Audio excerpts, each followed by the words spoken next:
Hello everyone. So NCERT या prelims simplified through MCQs batch में आज हम लोग का है 12th डेज, ठीक है ना। 12वें दिन को हम लोगों ने जो टॉपिक्स रखा था वो काफ़ी इंपॉर्टेंट था। मॉडर्न इंडियन हिस्ट्री वाले पार्ट में, मॉडर्न इंडियन हिस्ट्री यहाँ पे लिखा है, मिडाइवल इंडियन हिस्ट्री वाले पार्ट में मुगल्स वाले सेशन को करना है, द मुगल्स। यहाँ से क्वेश्चंस आपको देखने को मिलेंगे 4 से 6, 4 क्वेश्चन तो मिनिमम किसी भी एग्जाम में देखने को आपको मिल जाएंगे। जनरल साइंस एंड बायो वाले सेगमेंट में बायोटेक्नोलॉजी एंड एप्लीकेशंस वाले पार्ट को रखे हैं हम लोग, ठीक है। चलिए स्टार्ट करते हैं विदाउट एनी डिले। कह रहा है with reference to the history of India, history of India के रेफरेंस में द टर्म अंगाडियाज, अंगाडियाज पढ़िए या अंगाडियाज पढ़िए, वो किस चीज़ को रिफ्लेक्ट करता था। तो जो टर्म है अंगादियाज, वो बेसिकली अंगादियाज सिस्टम होता था एक, अंगादियाज एक सिस्टम होता था, काफ़ी इंटरेस्टिंग सिस्टम है अगर हम लोग इसको समझेंगे तो। बेसिकली इसमें क्या होता था कि कोई भी अंगादियाज होंगे ना, वहाँ पे ट्रेडर्स जो होगा वो कैश सेंड करते थे generally from one state to another through a person. मतलब क्या होगा, मान लो ट्रेडर्स 1 है, उनको कहीं पे कैश भेजना है, रुपया भेजना है, तो प्लेस 1 से प्लेस 2 भेजना है। मान लो एक स्टेट 1 से स्टेट 2 भेजना है, प्रोविंस 1 से प्रोविंस 2 भेजना है, तो वहाँ पे ना एक पर्सन वो हायर करते थे, जो पर्सन पैसे लेके जाएगा, ठीक है। और जो पैसे लेके जाता था ना, उसी को कहते थे अंगादियाज, अंगादिया, ठीक है। अंगादिया का मतलब क्या होता है, कुरियर। तो अंगादिया जो होते थे वो रेस्पॉन्सिबल होते थे पैसे को ट्रांसफ़र करने के लिए, खासकर majority of the time in cash from one state to another, जिसमें वो चार्ज करते थे नॉमिनल रेट्स, ठीक है। और बेसिकली इसको लार्जली यूज़ किया जाता था ज्वेलरी बिजनेस में, एंड जो कि मुंबई वाले रीजन में, महाराष्ट्र वाले रीजन में प्रेवलेंट था। महाराष्ट्र हो गया, सूरत भी इसको इंक्लूड कर सकते हो। तो महाराष्ट्र टू सूरत ये काफ़ी मोस्ट कॉमन फ्रिक्वेंट रूट था अंगादियाज का, ठीक है। और अगर कम्युनिटी की बात कर लेते हैं टू बी मोर प्रिसाइज, तो आपको मारवाड़ी, मालाबारी और गुजराती कम्युनिटी काफ़ी इन्वॉल्व थे इस तरीके के प्रैक्टिसेस में, ठीक है। कह रहा है with reference to the problem faced by the Babur after his victory in the first battle of Panipat, consider the following statement. तो जो पहला प्रॉब्लम फेस किया गया था, जो भी प्रॉब्लम्स फेस किए गए थे बाबर के द्वारा, ठीक है, तो फर्स्ट बैटल ऑफ पानीपत के बाद क्या क्या वो किस किस इशूज़ को फेस किए थे। कह रहा है some commanders and nobles of Babur wanted to return to central Asia, ठीक है। Rajput rulers were forming confederacy against the ruler of Mughals, तो कुछ सेक्शन जो थे वो बाबर के रिटर्न होना चाहते थे, बोलते थे हम यहाँ रह के नहीं लड़ाई करेंगे, ठीक है, या फिर आगे हम लोग सर्वाइव नहीं करेंगे, मन नहीं कर रहा है यहाँ रहने का, उनका कोई भी इंटेंशन हो। राजपूत रूलर्स थे वो आपस में, जितने भी राजपूत रूलर्स थे वो आपस में आके एक जॉइंट बना लिए और कहे कि अब देखो मिल के लड़ना पड़ेगा क्योंकि ये थोड़े स्ट्रांग हैं, ठीक है। देखो जब बाबर आते हैं ना, बाबर जब आते हैं तो वो काफ़ी स्ट्रांग रहते हैं, ठीक है। और स्ट्रांग के साथ साथ ना वो एक तरीके से गन पाउडर वाली कंसेप्ट भी है ना, कैनन की भी कंसेप्ट है। कैनन को वैसे तो लोग सोचते थे कि कैनन्स कैसे लेके आया जा सकता है, लेकिन कैनन्स को वो कैमल्स की मदद से लेके आए थे, ठीक है, क्योंकि बीच में सैंड पड़ता है ना, डेजर्ट पड़ता है, तो डेजर्ट वाले लैंड पे भी वो कैमल्स की मदद से लेके आए थे कैनन्स, ठीक है।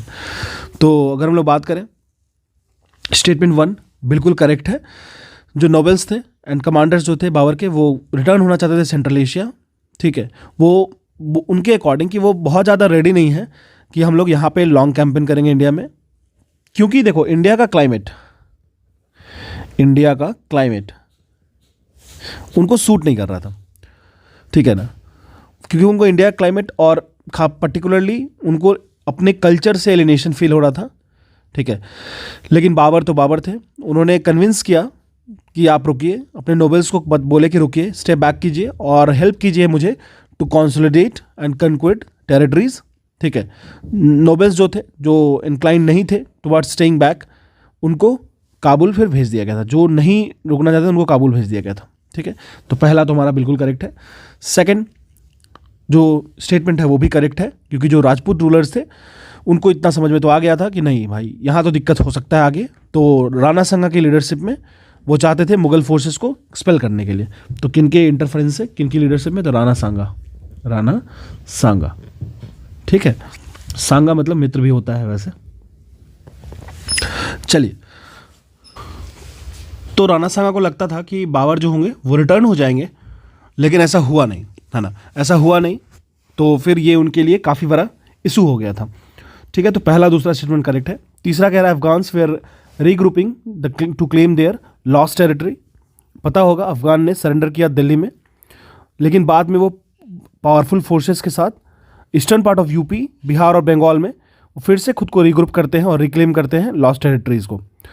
बैटल्स अगर हम लोग बात करें, बाबर के द्वारा जो बैटल्स लड़े गए थे, ठीक है, बाबर के द्वारा जो बैटल्स लड़े गए थे उसमें अगर देखोगे तो बैटल ऑफ खानवा,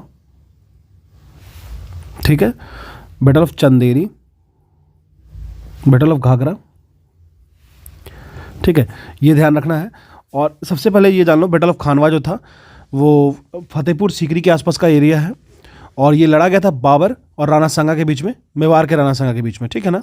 चलिए, बेसिकली इसमें क्या था, बाबर का जो पोजीशन था ना दिल्ली में, और दिल्ली आगरा वाले रीजन को स्ट्रॉन्ग करना था, स्ट्रेंथ करना था, स्टॉन्च करना था, ठीक है।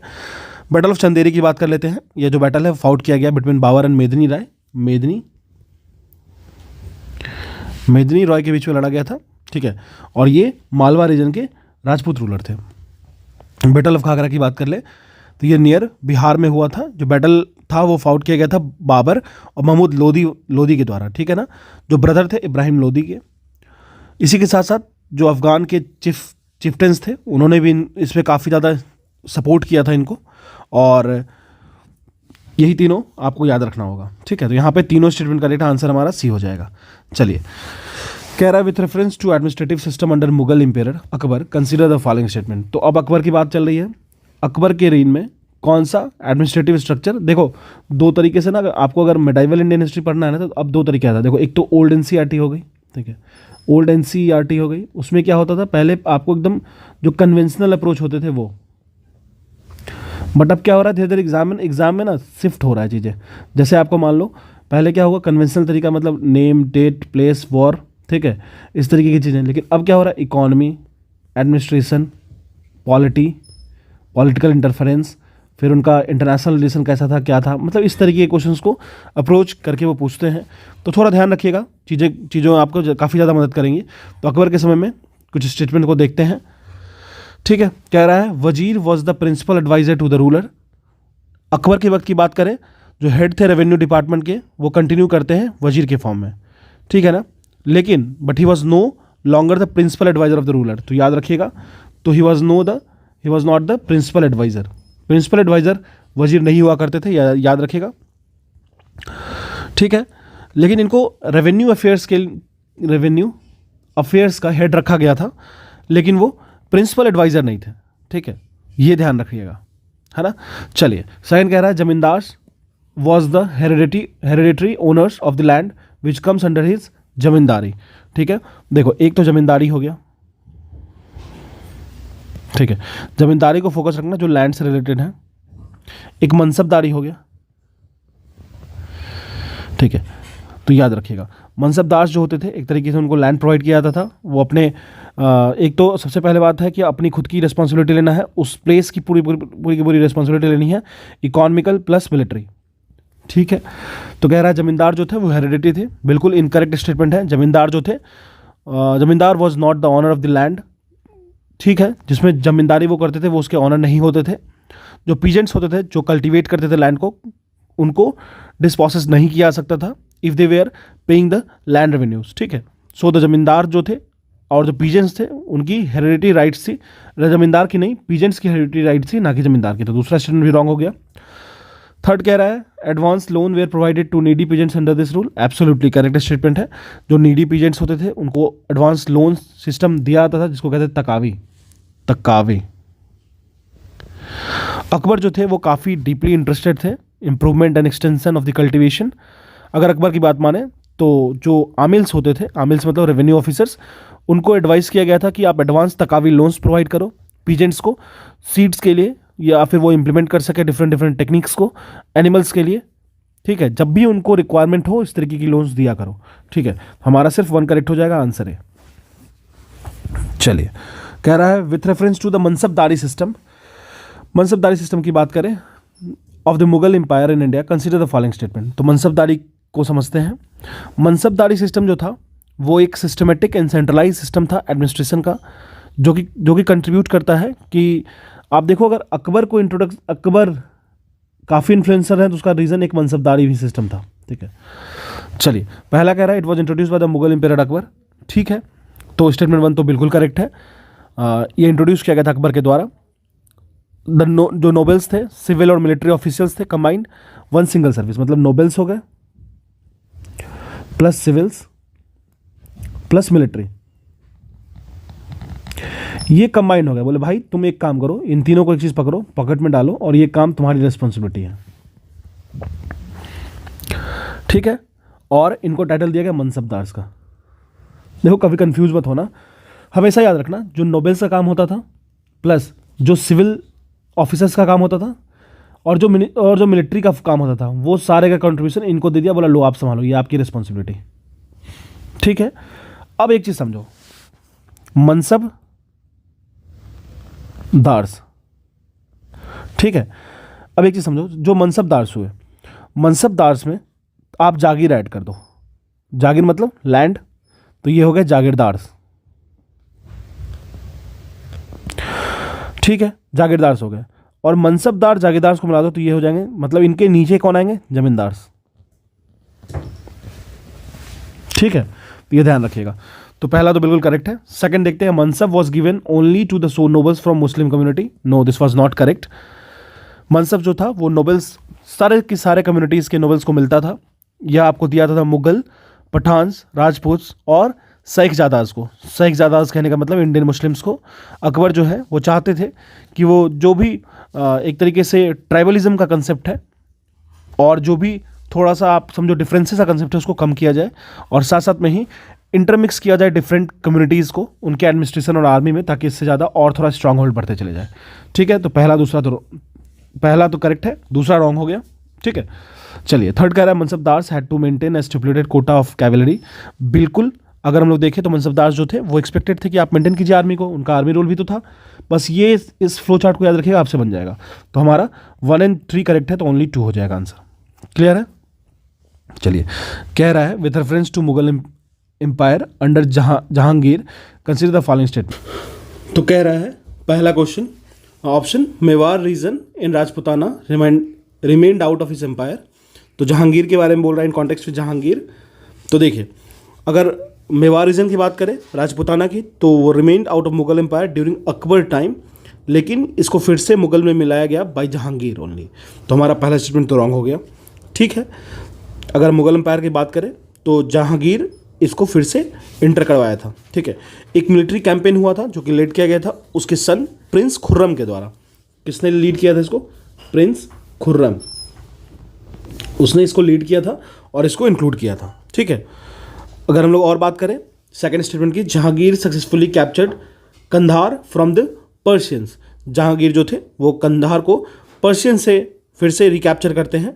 देखो कांधार जो हो बनता है वो reason conflict between Persians and Mughals after Akbar's death. जो पर्शियंस होते हैं अंडर शाह अब्बास, पर्शियन किसके अंडर में लीड करते रहते हैं? शाह अब्बास। ठीक है, और अगर बात करें शाह अब्बास 1620 में रिक्वेस्ट करते हैं जहांगीर को कि वो हैंड ओवर कर दें कंधार को, और बाद में ये डिक्लाइन कर दिया जाता है। सो इन 1622 एक अटैक होता है, कंधार को कैप्चर कर लिया जाता है पर्शियंस के द्वारा। स्ट्रगल था कैप्चर का कंधार, वो औरंगजेब के रीन तक चलते रहता है, मतलब 1707 तक ये कंटिन्यू रहता है। ठीक है, तो हमारा दूसरा स्टेटमेंट भी इनकरेक्ट है। क्लियर है? तीसरा देख लेते हैं। कह रहा है sir Thomas Roe successfully secured Jahangir's consent to establish an English factory at Surat. देखो, सर थॉमस रो जो है वो विजिट करते हैं इंडिया में ड्यूरिंग जहांगीर रेन, ये आपको पता होगा। वो विजिट करते हैं जहांगीर कोर्ट में और सक्सेसफुली सिक्योर करते हैं उनके जहांगीर के कंसेंट को और एम्पायर के कंसेंट को कि वो इस्टेब्लिश कर सके एक ब्रिटिश फैक्ट्री इन सूरत। ठीक है, बताना मुझे कमेंट सेक्शन में 1608 में बनाए थे या 1613 में बनाए थे। ठीक है, और अगर बनाए थे तो फर्स्ट टाइम सबसे पहले कहाँ पे बनाए थे? ठीक है, तो हमारा तीसरा करेक्ट है, ओनली 1 हो जाएगा। चलिए, कह रहा था the term zawabit was popular during the reign of Mughal empire Aurangzeb. ठीक है, तो उनके वक्त में ये टर्म बहुत ज़्यादा पॉपुलर था। कौन सा टर्म? तो जवाबित। ठीक है, और कह रहा है which of the following statement rightly reflects the meaning of zawabit. Zawabit का मतलब क्या होता है ये हमें जानना है। तो देखो अगर जवाबित की बात करें ना, सबसे पहले हम लोग बात करेंगे औरंगजेब की। औरंगजेब जिनका 1658 से 1707, ये तो काफ़ी पॉपुलर है, इनका सबको पता होगा। वो असेंड करते थ्रोन को 1658 में और रूल करते हैं इंडिया को अराउंड 50 ईयर्स, 50 साल तक रूल करते हैं, ठीक है। तो और इनके समय ना जो मुगल एम्पायर था वो डिसइंटीग्रेट होने लगता है जब इनकी समय की रीन की एंड होती है। तो ये काफ़ी ज़्यादा स्ट्रांग थे और काफ़ी कंसोलिडेट करते हैं चीज़ों को, लेकिन 1707 के बाद downfall of Mughal was there, ठीक है, क्लियर है। अब देखो एक थे बर्नी। बर्नी कैटेगराइज करते हैं लॉज को, दो तरीके की लॉज बताते हैं बर्नी, जैसे एक था शरीयत और एक था जवाबित। एक था शरीयत,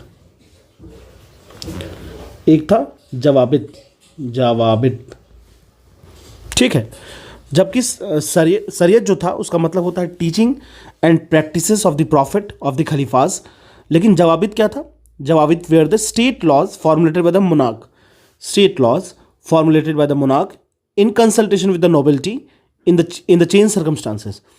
कोई भी सर्कमस्टांसेस चेंज होगा तो जवाबित को यूज़ करेंगे स्टेट लॉज को फॉर्मुलेट करने में, क्योंकि ये डायरेक्टली मोनार्क से हैंडल होगा। साथ में ही इसको बनाते वक्त कंसल्ट किया जाएगा नोबेलिटी, जो नोबेल्स होते थे उनसे, और इसकी जो रिक्वायरमेंट होगी उसमें पूरा ध्यान रखा जाएगा किस तरीके से, कहाँ पे हमको कब इसकी रिक्वायरमेंट पड़ सकती है, ठीक है। चलिए, तो हमारा Persian religious no the state laws formulated by the monarchy option हो जाएगा। कह रहा है with reference to the Deccan policy of Aurangzeb consider the following statement. Deccan policy of Aurangzeb कौन कौन से स्टेटमेंट कंसीडर करना है? It was motivated by the policy of containing the growing influence of Marathas, ठीक है। चलिए देखते हैं। सेकंड कह रहा है Aurangzeb formed an alliance with Bijapur sultanate to defeat the Marathas. Aurangzeb campaign in the Deccan strengthen his empire financial position, ठीक है। देखिए औरंगजेब ना अपने लाइफ टाइम में ना बहुत सारे मिलिट्री कैंपेन्स को, एक्सपीडिशंस को कैरी आउट करते हैं, क्योंकि उनको ना खुद की जो एरिया था उसके फ्रंटियर को, मुगल एम्पायर के रीन के फ्रंटियर को इंक्रीज करना था। जो डेकान पॉलिसी था औरंगजेब का in his military campaign into the Deccan region of India, तो याद रखिएगा वो उस तरीके से मूव करते हैं। स्टेटमेंट 1 एब्सोल्युटली करेक्ट है। जो डेक्कन पॉलिसी था औरंगजेब का वो हार्डली मोटिवेटेड था policy of containing and growing influence on the Marathas, ठीक है। मराठा जो थे under Shivaji he was a great ruler, और वो उस वक्त काफ़ी ज़्यादा स्ट्रांग होल्ड पे थे, ठीक है। और अगर वो स्ट्रांग होल्ड पे थे तो जो सेंटर पे औरंगजेब है उनके लिए थ्रीट है, ठीक है। तो स्टेटमेंट 1 हमारा एब्सोल्युटली करेक्ट हो गया। सेकंड कह रहा है Aurangzeb formed an alliance with Bijapur. देखो ये इनकरेक्ट है। तो बीजापुर सल्तनत जो थे उसको अटैक किया गया था औरंगजेब के द्वारा during his Deccan campaign. Bijapur sultanate formed alliance with Marathas to oppose Mughals under Aurangzeb. तो बीजापुर और मराठा साथ आते हैं कि हमको लड़ना किससे? औरंगजेब से, ठीक है। जो रिवेलियस एटीट्यूड था बीजापुर सल्तनत का डेक्कन में, ये बहुत बड़ा रीज़न रहा जिसमें Aurangzeb defeated to combined forces of to consolidate the reason, to explain the reason, because there were the combined forces of Bijapur, Golconda and Maratha, and they have fighted very rigorously, ठीक है। तो हमारा second जो statement है वो incorrect है, wrong हो गया। Aurangzeb's campaigns in the Deccan strengthen his empire financial position. तो तीसरे स्टेटमेंट को देख लेते हैं। ये बिल्कुल इनकरेक्ट स्टेटमेंट है। औरंगजेब, देखो जब भी आप कहीं वॉर करोगे ना तो आप डिप्लीट करोगे, ठीक है। और वॉर में भी जब लॉन्ग वॉर लड़ोगे, डेक्कन साइड में लड़े थे ये, तो वहाँ फिनेंशियल प्रॉब्लम आने लगी थी, जैसे जागीरदारी क्राइसिस, ठीक है। तो ये ध्यान रखिएगा। तो तीसरा भी रॉन्ग हो गया, तो पहला करेक्ट है, ओनली 1 हो जाएगा। चलिए क्वेश्चन नंबर 8 क्या कह रहा है देखते हैं। चलिए कह रहा है with reference to the trade activities during Mughal period consider the following statement. Sarrafs traders of gold and silver, dalals, bankers, chettis, landless peasants, hundi, a bill of exchange. देखो अगर पहले स्टेटमेंट की बात कर ले तो पेयर 1 करेक्ट है। सराफाज जो होते थे वो परफॉर्म करते थे 3 डिस्टिंक्ट फंक्शन, ठीक है। ये जो थे 3 डिस्टिंक्ट फंक्शन परफॉर्म करते थे। कौन कौन से थे वो फंक्शन देखते हैं। तो देखिए तीनों फंक्शंस की बात कर लेते हैं। अगर बात करें तो money changers, bankers and traders of gold, silver and jewellery. Sarrafs जो थे वो पार्ट थे मुगल मिंट एस्टेब्लिशमेंट के। तो मुगल्स के मिंट एस्टैब्लिशमेंट के पार्ट हुआ करते थे। ठीक है, तो पहला तो हमारा एब्सोल्युटली करेक्ट है। सेकंड की बात करते हैं, दलाल्स जिसको ब्रोकर्स कहते हैं आप, worked as a middle man in various commercial activities and transactions, merchants from foreign land and distant regions were heavily dependent on them. तो दलाल्स जो थे वो आपको एक तरीके से आप ये कह सकते हो ब्रोकर्स थे, मिडिल मैन थे, तो बैंकर्स तो थे नहीं, एब्सोल्युटली रॉन्ग हो गया। चेटीज की बात कर लेते हैं, chettis were the trading community in India, so they were not landless peasantry, they were the trading community in India. तो तीसरा भी हमारा रॉन्ग हो गया, दूसरा भी रॉन्ग हो गया। हुंडी की बात कर लेते हैं, हुंडी जिसको बिल ऑफ एक्सचेंज कहते थे। ठीक है, बिल्स ऑफ एक्सचेंज, ठीक है ना, इसको बिल्स ऑफ एक्सचेंज कहते थे। बेसिकली जो हुंडी होता था, become an important form of money transactions. Mughals reign के वक्त हुंडी जो है वो एक पेपर डॉक्यूमेंट था जो प्रॉमिस करता था payment of money after a period of time at a certain place. ठीक है, तो अब बिल ऑफ एक्सचेंज तो absolutely correct, 1 and 4 is correct, so we have 2 options. ठीक है, चलिए देखो, अगर बात करेंगे with respect to medieval Indian history, arrange the following event in the chronological order, battle of Chausa, Chanderi, Haldi Ghati and धर्मात। चलिए सबसे पहले बात कर लेते हैं हम लोग, अगर राणा सांगा ऑफ मेवार बहुत ही लार्ज सपोर्ट गैदर करते हैं, नंबर ऑफ राजपूत चिफ्स जो थे, जैसे कि राजा मेदिनी राय ऑफ चंदेरी, राणा सांगा फॉट करते हैं बाबर से एट बैटल ऑफ चंदेरी। तो ये तो राणा सांगा वाला हो गया। ठीक है, राणा सांगा, ठीक है, मेदिनी राय की हेल्प लेते हैं। और अगर बात करें तो ये कब लड़े थे, 1528 में। 1528 में देखो, 1526 में बाबर आते हैं, 27, 28, 29। ठीक है, 4 ईयर 4 मेजर वॉर्स। ठीक है, 1530 में तो चले जाते हैं छोड़ के, ठीक है, धरती को ही, लेकिन 1526, 27, 28, 29 ये लगातार 4 साल में 4 युद्ध बहुत तगड़ी करते हैं। ठीक है, चलो अगर हम लोग बात करें तो पहला हमारा 1528 हो गया battle of Chanderi. Battle of Chausa की बात कर लेते हैं, Chausa near Buxar, Buxar is in Bihar, 1539 में होता है। तो battle of Chausa near Buxar 1539। ठीक है, चलिए 1539 में होता है एंड हुमायूं को डिफीट हो जाते हैं इसमें। शेर खान जो थे वो शेर शाह की टाइटल को अडॉप्ट करते हैं और ये काफ़ी पॉपुलर रहा था टाइटल। और हुमायूं जो थे वो बेयरली जैसे तैसे स्केप करते हैं यहाँ से, अपने लाइफ को बचाते हैं बैटलफील्ड में और स्विम करते हैं रिवर को with the help of water career. ठीक है, तो ये ध्यान रखिएगा, काफ़ी प्रोमिनेंट है battle of Chausa, battle of Chanderi. चलिए अगर हम लोग बात करें बैटल ऑफ हल्दी घाटी की, तो बैटल ऑफ हल्दी घाटी हुआ था 1576 में, 1576 में। ठीक है, Rana Pratap was defeated by the Mughal army led by the मान सिंह। राणा प्रताप जो थे वो मान सिंह के द्वारा जो मुगल आर्मी को लीड कर रहे थे उनको हरा दिया गया था। ठीक है, और जो भी अगर बात करें 1576 में, तो जो पॉलिटिकल स्ट्रगल था इस बैटल के behind was that of 15th century. Nearly जितने भी राजपूत किंगडम्स थे वो सरेंडर कर दिए थे under the Mughal ruler, except Mewar के। मेवाड़ कभी भी कोई भी कॉम्प्रोमाइज़ नहीं चाहते थे, ठीक है, अपने इंडिपेंडेंस से। तो ये 1576 हो गया, क्लियर है।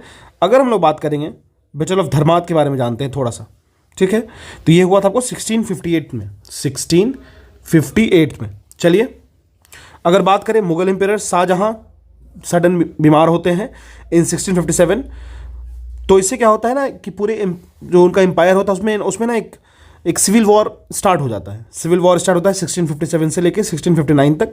ठीक है, इसमें उनके जो 4 बेटे होते हैं उनका ही इन्वॉल्वमेंट होता है। 2 जो होते हैं सन औरंगजेब एंड मुराद, वो एग्री करते हैं पार्टीशन पे, लेकिन दोनों जो होते हैं वो डिफीट हो जाते हैं। ठीक है, दोनों डिफीट हो जाते हैं। आपस में उनकी जो एक तरीके से बॉन्डिंग होती है वो उतनी स्ट्रांग नहीं होती है। ठीक है, बट फिर भी औरंगजेब और मुराद मिलके जाते हैं और लड़ते हैं। ठीक है, जो जोधपुर के रूलर होते हैं उनसे भी लड़ते हैं, और कासिम खान थे, कासिम खान प्लस 2 राजा जसवंत सिंह थे, एक रूलर ऑफ जोधपुर, उनको वो हराते हैं, डिफीट करते हैं, और वही जहाँ पे डिफीट करते हैं वही होता है बैटल ऑफ धर्मत। ठीक है ना, ये होता है 1658 में, क्लियर है। तो अगर हम लोग बात करें तो बैटल ऑफ चंदेरी फर्स्ट हो जाएगा, बैटल ऑफ चंदेरी, फिर battle of Chausa and then battle of Haldi Ghati and then battle of Dharmat. तो ऑप्शन हमारा 2 हो जाएगा। Very important question. चलिए, which of the following books were written by Mughal empire Babur के द्वारा कौन कौन सी बुक लिखी गई थी? ठीक है, तो Tuzuk e Baburi obviously first Mughal empire of India Babur, वो डीपली लर्न थे पर्शियन और अरेबिक से, पर्शियन प्लस अरेबिक, ठीक है, उनसे काफ़ी ज़्यादा वो इंस्पायर्ड थे। अब दो most famous writers of his mother tongue, देखो हालांकि उनका मदर टंग क्या था, पर्शियन था या अरबिक था, ये बताओ। उनका जो मदर टंग था वो तुर्किश था, ठीक है। स्टेटमेंट 1 अगर हम लोग बात करें तुजुक ए बाबरी की, करेक्ट है। बाबर ये लिखते हैं तुर्की, मेमोयरम ऑफ तुर्की आप समझ लो इसको, जिसको कहते हैं तुजुक ए बाबरी, या फिर इसी को बाबरनामा भी कहा जाता था, बाबर नामा, ठीक है। और इसको ट्रांसलेट किया गया था पर्शियन में बाय अब्दुर रहीम खाने खाना के द्वारा। क्लियर है, तो पहला तो करेक्ट हो गया। सेकंड, बाबर लिखते हैं फेमस टेक्स्ट मंसाबी, ठीक है, ये खुद उनके द्वारा ही लिखा जाता है, और ये एक बुक था मुस्लिम लॉ रूल्स पे, Mansabi was on Muslim law rules पे। क्लियर है, तो दूसरा भी हो गया। थर्ड कह रहा है नुस्खा ए दिलखुशा, नुस्खा ए दिलखुशा की बात कर लेते हैं, तो ये रॉन्ग है, ये बाबर ने नहीं लिखा था। वकायत ए आलमगिरी, खुलासत उल त्वारिक, ठीक है ना। नुस्खा ए दिलसखा ये लिखा गया था आपको भीमशान ब्रह्मपुरी के द्वारा, ठीक है, और इसको कंपोज किया गया था औरंगजेब के रेन में। स्टेटमेंट 4 देख लेते हैं, पातशाहनामा, तो ये पातशाहनामा है ड्यूरिंग शाहजहां रेन में लिखा गया था। वर्क था history like Padshahnama written by Abdul Hamid Lahori, ठीक है, ध्यान रखिएगा। तो ये हमारा ये भी रॉन्ग हो गया, ये भी रॉन्ग हो गया, ऑप्शन 1 और 2 हो जाएगा, आंसर ए हो जाएगा। चलिए, कह रहा with respect to the history of medieval India which are the following Mughal empire was called Zinda Pir. जिंदा पीर किनको कहा था? देखो सबसे पहले बात कर लेते हैं, अगर जिंदा पीर की बात करें, देखो अकबर, शाहजहां, औरंगजेब, जहांगीर, देखो अपने प्राइवेट लाइफ में औरंगजेब जो थे वो काफ़ी डिसिप्लिन्ड थे और बहुत ही सिंपल रहते थे। उनका फूडिंग बहुत सिंपल था, ड्रेसिंग बहुत सिंपल था, और साथ साथ में वो लिकर भी कंज्यूम नहीं करते थे। जहांगीर जो है वो लिकर भी टच नहीं करते थे, ठीक है। औरंगजेब जो थे वो हाईली डिवोटेड थे अपने रिलीजन के लिए और कंडक्ट करते थे प्रेयर्स, कहते हैं ना 5 नमाजी 5 टाइम्स, और वो पैसे सिर्फ अपने पर्सनल एक्सपेंसेस के लिए थोड़े से रखते थे, ठीक है, ये ध्यान रखिएगा। क्लियर है? एक मिनट, मैंने शायद जहांगीर बोल दिया, औरंगजेब के बारे में सारा डिटेल दिया जा रहा है। औरंगजेब जो थे वो काफ़ी डिसिप्लिन थे, जहांगीर नहीं, है ना।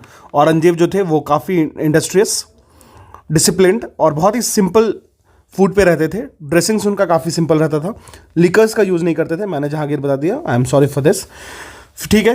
तो उनको जिंदा पीर कहा जाता था, ठीक है। बहुत सारे जैसे वो कुरान की कॉपी बनाते थे, ठीक है, खुद से हैंडमेड, और इनको दरवेश भी कहा जाता था या फिर जिंदा पीर कहा जाता था, एक लिविंग सेंट, ठीक है। तो हमारा आंसर औरंगजेब हो जाएगा, ना कि जहांगीर। कह रहा है next question, which of the following were the contemporaries of the Mughal empire Akbar. Akbar के समय कौन कौन थे जो कि कंटेम्प्रेरी थे? अबुल फजल की बात कर लेते हैं, अबुल फजल इबन मुबारक, ऑल्सो नोन एज अबुल फजल। अबुल फजल या अबुल फजल पढ़िए, वजह एक तरीके से मुगल एम्पायर अकबर में थे। देखो 1579 में से लेके 1602 उनके डेथ तक वो अपॉइंटेड रहे थे अकबर के कोर्ट में। He was the author of the Akbarnama, he was author of the book Akbarnama, ठीक है। The official history of Akbar, जो रीन के बारे में जो भी ऑफिशियल हिस्ट्री होती थी उसके बारे में पूरा का पूरा डिटेल इसमें दिया हुआ है, और ये 3 वॉल्यूम में है, ठीक है। 3 वॉल्यूम में, वॉल्यूम 1, वॉल्यूम 2, वॉल्यूम 3, तीनों वॉल्यूम में। जो तीसरा वॉल्यूम है ना, उसी को कहते हैं आइन ए अकबरी, ठीक है, ध्यान रखिएगा। तो ठीक है, पहला तो ऑप्शन बिल्कुल करेक्ट है। सेकंड कह रहा है राजा टोडरमल। राजा टोडरमल के बारे में जान लेते हैं। Raja Todarmal was the finance minister of the Mughal empire during empires Akbar's regime, ठीक है। ही वॉज ऑल्सो द वकील अश सल्तनत, और इसको आप जॉइंट वजीर भी कह सकते हैं, ठीक है। He was one of the premier nobles of the Mughal empire, और इनके पास मनसबदार थी 4000 की। अगर मैं आपको बोलूँ मनसबदार 4000 की थी, मतलब क्या हुआ, 4000 रुपीज़ मिलता था क्या उनको, या फिर कुछ भी ये उनको पैसा मिलता था? नहीं, 4000 की आर्मी थी उनके पास, ठीक है, ध्यान रखिएगा। He was one of the navratnas in the Akbar's court, तो एब्सोल्युटली करेक्ट हो गया। सेकंड, थर्ड देख लेते हैं। अगर हम लोग बात करें फ़कीर अज़ीउद्दीन, फ़कीर अज़ीउद्दीन की बात कर लेते हैं। एक मिस्टिक थे, ठीक है, फ़कीर अज़ीउद्दीन एक मिस्टिक थे, साथ में ही वन ऑफ द लीजेंडरी नवरत्नास थे एम्परर अकबर्स के कोर्ट में। उनको डिस्क्राइब किया था मिस्टिक जो देते थे रिलीजियस एडवाइस एम्परर को on the wide range of topics, ठीक है, तो बिल्कुल सही है। तानसेन की बात कर लेते हैं। Tansen, he was a close confident of Raja Ramchandra Singh and they use to make music together. Tansen's reputation brought him. अब तानसेन की ऐसी रेपुटेशंस थी कि इनको अकबर्स के कोर्ट में बुलाया गया, ठीक है, काफ़ी इज्जत के साथ, ठीक है, और काफ़ी अटेंशन भी मिला मुगल एम्परर का, और साथ में बहुत सारे मैसेंजर्स थे, उनको भेजा गया राजा रामचंद्र सिंह के पास और रिक्वेस्ट किया गया कि तानसेन को वो ज्वाइन करेंगे musician in the Mughal court. Tansen initially तो रिफ्यूज़ कर देते हैं, बाद में वो बताते हैं, बाद में जो रामचंद्र सिंह थे वो इनकरेज करते हैं कि जाओ आप अपने जो ऑडियंसेस हैं उनको वाइडर करो, और साथ में ही उनको भेज दिया जाता है with gifts to the Akbar courts, ठीक है। तो यहाँ पे हमारा चारों का चारों ऑप्शन करेक्ट है, आंसर डी हो जाएगा। चलिए नेक्स्ट क्वेश्चन कर रहा है। Surdas a prominent bhakti saint was a contemporary of which of the following Mughal ruler. Obvious है, ही वॉज अकबर, ठीक है। सूरदास एक कंटेम्प्रेरी थे अकबर के, the renowned Mughal ruler. Surdas was a blind bard जो कि most of the time spend करते थे सिंगिंग अबाउट लॉर्ड कृष्णा, ठीक है। मोस्ट ऑफ द टाइम वो लाइफ टाइम में दो जगह पे वो अपना मेजॉरिटी ऑफ समय व्यतीत किए, एक था आगरा, मथुरा, ठीक है, ध्यान रखिएगा। और जन्म लेते हैं 1478 में और मरते हैं 1583 में। कहाँ मरते हैं? ब्रज में। अकबर का जन्म कब हुआ था आपको पता ही है, 1542 में, और डाइड होते हैं 1605 में, ठीक है। चलिए, तो ये ऑप्शन बिल्कुल करेक्ट हो गया। क्वेश्चन 14 देख लेते हैं। हाँ, कह रहा है arrange the following events in chronology order of their occurrence. Nadir Shah invasion, battle of Buxar, third battle of Panipat, death of Tipu Sultan. तो अगर हम नादिर शाह इन्वेजन की बात करेंगे तो 1739 में हुआ था। पर्शियन रूलर था जो इन्वेड किया था इंडिया को और दिल्ली को सैक करके रख दिया था, है ना, जिससे क्या हुआ था, मैसिव डिस्ट्रैक्शंस हुआ था, लूटिंग्स हुआ था, पीकॉक थ्रोन का लूटिंग आपको पता ही होगा, ठीक है। उसमें से क्या लूटा था वो? कोहिनूर डायमंड, ठीक है। 1739। बैटल ऑफ बक्सर की बात कर लेते हैं। पहले उससे पहले पानीपत की बैटल देख लो। पानीपत की बैटल 1761 में। बैटल फाउट किसके बीच में किया जाता है? Maratha empire and the Afghan forces led by Ahmad Shah Durrani, जिसमें क्या होता है, अफगान्स की जीत होती है, ठीक है। बैटल ऑफ बक्सर 1764, ये तो बहुत ही फेमस है, तो बक्सर इज इन बिहार। ये जो बैटल है वो फॉट किया जाता है between British East India Company और जो कंबाइंड फोर्सेस थी मुगल एम्पायर की, the nawab of Bengal, the nawab of Awadh और द लीडिंग जो भी मेन रूलर थे मुगल एम्पायर के, ठीक है। और इसमें होता क्या है, ब्रिटिश जीतते हैं। डेथ ऑफ टीपू सुल्तान की बात करते हैं तो टीपू डाइड होते हैं 1799 में। यहाँ पे कौन सी संधि होती है बताना कमेंट सेक्शन में अगर आपको याद होगा तो, ठीक है।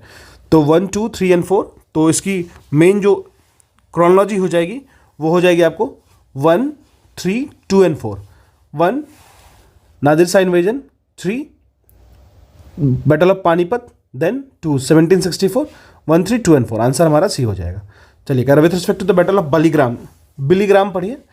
With respect to the battle of Bilgram, हाँ, consider the following statement. The battle was fought between Humayun and Sher Khan. देखो, अगर हम लोग बात करेंगे बैटल ऑफ बिलीग्राम, जिसको कन्नौज भी कहते थे, बैटल ऑफ कन्नौज,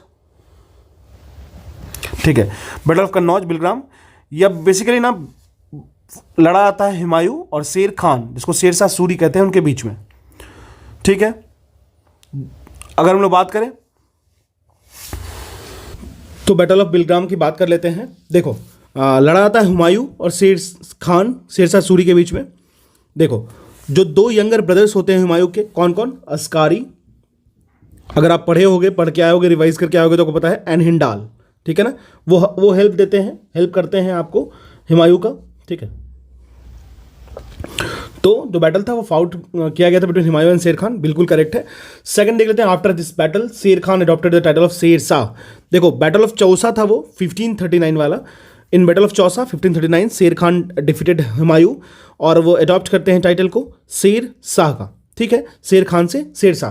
देखो शेर जो था ना, शेर वो एक्चुअली वो लगाए थे क्योंकि उनको कहा था कि वो अपने बेयर हैंड से शेर को हराए थे, ठीक है, मतलब ये कहा जाता है, ठीक है। चलिए, बाद में बैटल ऑफ कन्नौज हुआ, और आफ्टर डिफीटिंग अगेंस्ट हुमायूं वो बेसिकली एम्पेरर ऑफ हिंदुस्तान का टाइटल खुद को ले लेते हैं, मतलब हुमायूं जो है, ठीक है, वो खुद को ले लेते हैं शेरशाह। क्लियर है? तो हमारा दूसरा स्टेटमेंट रॉन्ग है, तो पहला करेक्ट है, सिर्फ ओनली 1 हो जाएगा। चलिए मूव करते हैं नेक्स्ट क्वेश्चन पे। नेक्स्ट क्वेश्चन क्या कह रहा है? कह रहा है which among the following was the main reason behind the construction of Buland Darwaza at Fatehpur Sikri. Fatehpur Sikri में मेन रीजन क्या था बुलंद दरवाजा बनाए जाने का, ये पूछा जा रहा है, ठीक है। चलिए देखो, मेन क्या होता है ना कि इन एडवांस 1572 सी में अकबर जो है वो अहमदनगर अजमेर के थ्रू जाते हैं, और मतलब अहमदनगर वाया अजमेर के थ्रू जाके जाते हैं और डिफीट करते हैं गुजरात रूलर मुजफ्फर शाह को। किसको डिफीट करते हैं? मुजफ्फर शाह को, ठीक है। बिना किसी सीरियस रेजिस्टेंस के वो इजीली जीत जाते हैं यहाँ पे, ठीक है। और बेसिकली इस victory of Gujarat Akbar build करते हैं बुलंद दरवाजा। बुलंद दरवाजा बिल्ड किया जाता है कहाँ पे? एट फतेहपुर सीकरी, ठीक है। तो to commemorate Akbar's victory of Gujarat, यही हमारा आंसर हो जाएगा। क्लियर है? चलिए, कह रहा है which among the following foreign personalities travellers visited India during the reign of Mughal empire Jahangir. Mughal empire Jahangir के वक्त कौन से ट्रैवलर्स या फिर कोई भी पर्सनैलिटीज जो विजिट करती है इंडिया में during the Mughal empire Jahangir, ठीक है।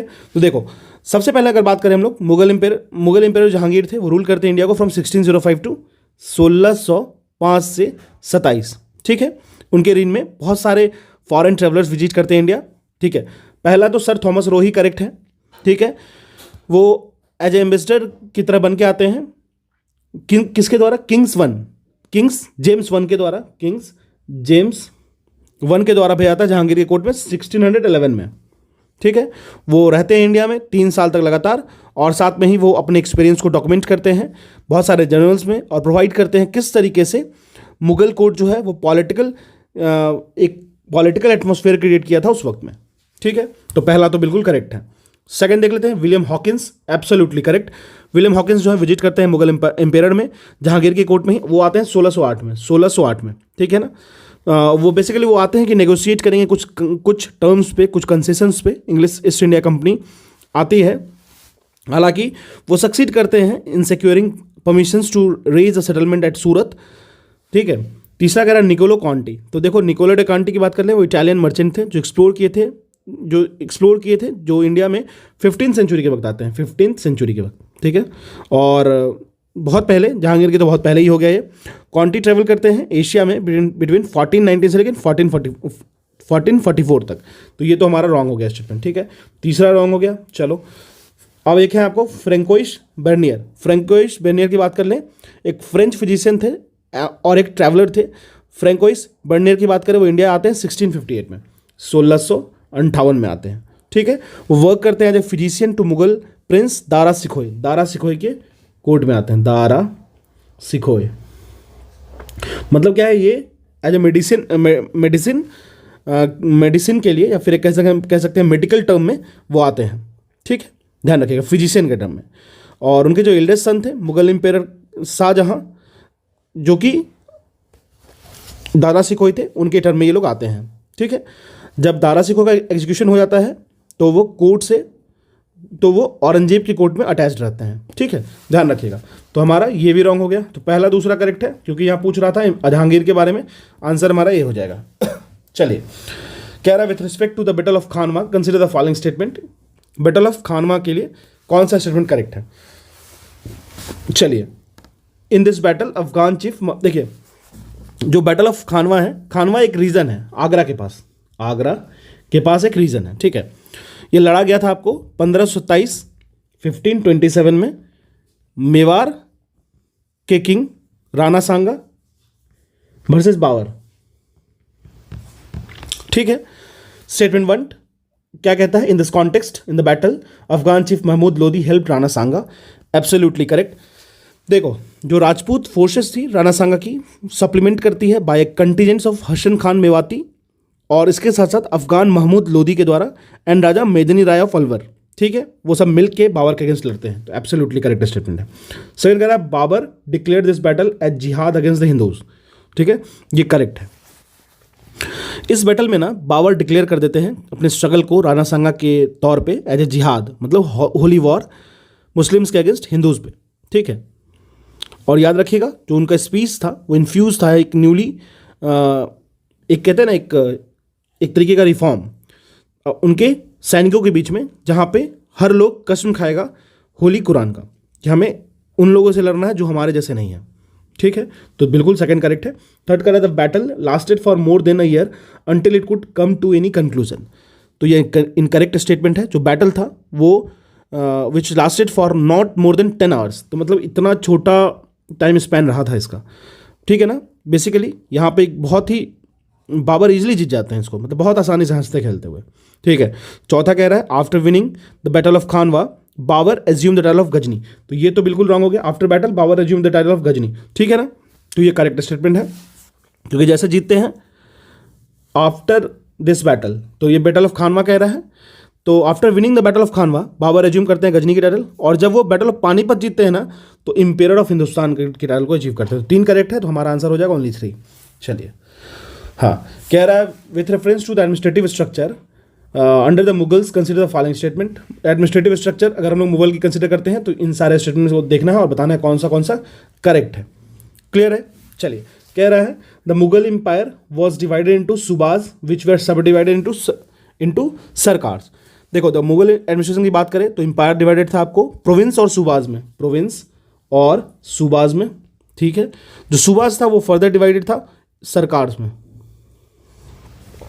जो सरकार्स था वो डिवाइडेड था परगनाज में। परगनाज ग्रुप्स ऑफ विलेजेस कहते हैं, और विलेजेस जो थे वो स्मॉलेस्ट यूनिट थे एडमिनिस्ट्रेशन के under the Mughal administrative structure. तो पहला तो करेक्ट हो गया। सेकंड कह रहा था Mughal empire's administrative division was strictly on the lines of the Delhi Sultanat. देखो, ये बिल्कुल इनकरेक्ट है, क्योंकि जो मुगल एम्पायर्स था का एडमिनिस्ट्रेशन था डिवीजन, वो लाइन था आपको शेरशाह सूरी एडमिनिस्ट्रेशन पे, नॉट ऑन द दिल्ली सल्तनत, ठीक है। तो यहाँ पे हमारा सिर्फ 1 करेक्ट है, तो आंसर ये हो जाएगा, ठीक है। चलिए, कह रहा है consider the following pairs with reference of the officers various officers during the Mughal empire. Bakshi, Sadr, jagirdar. Bakshi, Sadr और जागीरदार। कह रहा है फंक्शन इसका कौन सा करेक्ट है। चलिए देखो, पहला पेयर जो बक्सी है, चेकिंग एंड इंस्पेक्टिंग हॉर्सेस, बिल्कुल करेक्ट है। जो बक्सी होते थे उनको अपॉइंट किया जाता था by the imperial court at the recommendation of the Mir Bakshi, ठीक है। मीर बक्सी के रिकमेंडेशन पे इनको अपॉइंट किया जाता था। वो परफॉर्म करते थे exactly the same military functions as were performed by his counterpart at the centre. साथ साथ में ही उनकी ये रिस्पॉन्सिबिलिटी भी होती थी कि वो चेक करेंगे, इंस्पेक्ट करेंगे हॉर्सेस को और सिपाहियों को, ठीक है, जो कि मेंटेन किया जाता था मनसबदार्स के द्वारा सूबे में, ठीक है। पहला तो बिल्कुल करेक्ट हो गया। सेकंड देख लेते हैं, सदर की बात कर लेते हैं। इंचार्ज ऑफ जो रॉयल कारखानाज, सदर जो है वो ये बिल्कुल करेक्ट रॉन्ग स्टेटमेंट है। सदर को यूज किया जाता था टू डिस्ट्रीब्यूट अलाउंसेस एंड स्टाइफेंड्स, ठीक है। अलाउंसेस और स्टाइफेंड को डिस्ट्रीब्यूट करने के लिए इसको यूज किया जाता था to the eligible persons and religious institutions, ठीक है। बेसिकली यह ऑफिस जो था वो बहुत ही ल्यूक्रेटिव था during the first 25 years of the Akbar reign. बाद में मीर समान जो कि ऑफिस इंचार्ज हुए रॉयल कारखानाज के, ठीक है, उनके बारे में बात की गई। देखो, जो इंचार्ज ऑफ रॉयल कारखानाज थे वो थे मीर समान, ठीक है,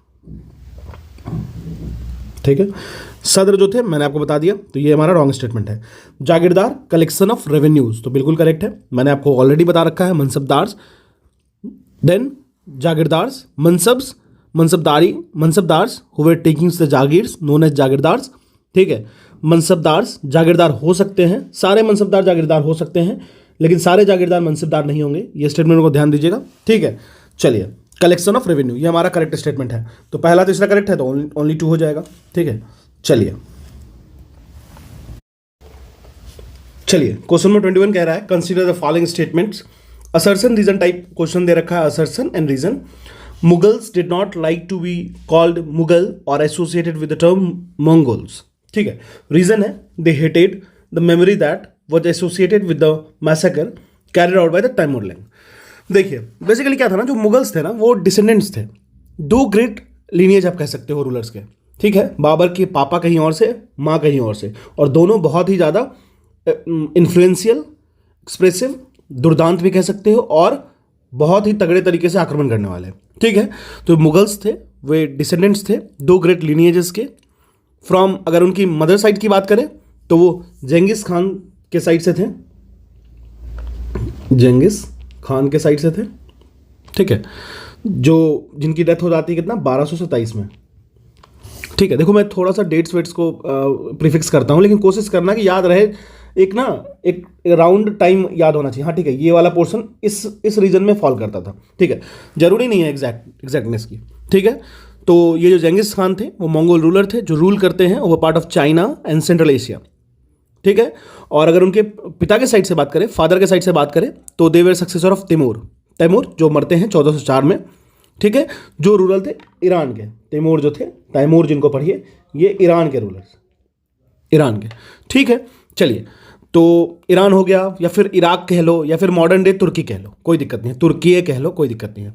लेकिन मुगल्स जो थे ना वो पसंद नहीं करते थे खुद को मंगोल्स कहलाना। ठीक है, वो लोग ज़्यादा कहते थे कि मेरे जो पिता साइड का चीज़ है ना, जो तुर्क्स हो गए, फिर ईरानियन हो गए, वो कहो मुझे, वो ज़्यादा अच्छा लगता है। ठीक है, तो ये बिल्कुल करेक्ट स्टेटमेंट है, एब्सोल्युटली करेक्ट। अब रीज़न क्या है, दिस वॉज बिकॉज जो जेंगिस खान थे ना, वो बहुत ही उनको एक नेगेटिव कैरेक्टर में दिखाया जाता था। ठीक है, बहुत सारे लोग उनको लुटेरा, फिर उनको नेगेटिव कैरेक्टर में शो करता था। ठीक है ना, और साथ साथ में ही it was also link with the Uzbeks के साथ रिलेशंस था। ठीक है, और मंगोल उनके कॉम्पिटिटर्स थे। ठीक है, मुगल्स जो है वो तिमुरिड जो एंसेस्ट्री था, तिमूर वंश के, उनसे वो लोग काफ़ी प्राउड से अटैच करते थे क्योंकि वो लड़ाके हुआ करते थे। ठीक है, इसीलिए इस चीज़ को ये लोग इससे सेग्रीगेट करते थे। ठीक है, they hated the memory that was associated with the massacre of carried by Timur. ठीक है, अगर हम लोग बात करें तैमूर, तो फिर ऑब्वियस है, ये तो उसको प्राउड करते थे, तो हेट क्यों करेंगे, तो ये रीजन एब्सोल्युटली रॉन्ग है। आंसर हमारा हो जाएगा only is correct and R is incorrect, option हमारा सी हो जाएगा।